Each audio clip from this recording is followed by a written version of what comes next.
ಕರ್ನಾಟಕ ಶೋಷಿತ ಸಮುದಾಯಗಳ ಮಹಾ ಒಕ್ಕೂಟ ಹಾಗೂ ಕರ್ನಾಟಕ ರಾಜ್ಯ ಹಿಂದುಳಿದ ಜಾತಿಗಳ ಒಕ್ಕೂಟ ಇವರ ಸಂಯುಕ್ತ ಆಶ್ರಯದಲ್ಲಿ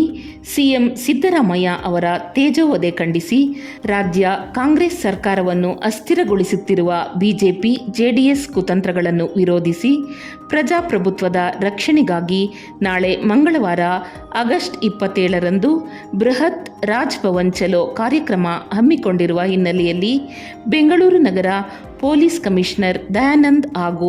ಇತರ ಪೊಲೀಸ್ ಅಧಿಕಾರಿಗಳು ಸ್ವತಂತ್ರ ಉದ್ಯಾನವನದಲ್ಲಿ ಸ್ಥಳ ಪರಿಶೀಲನೆ ನಡೆಸಿದರು. ಈ ಸಂದರ್ಭದಲ್ಲಿ ಕರ್ನಾಟಕ ಶೋಷಿತ ಸಮುದಾಯಗಳ ಮಹಾ ಒಕ್ಕೂಟದ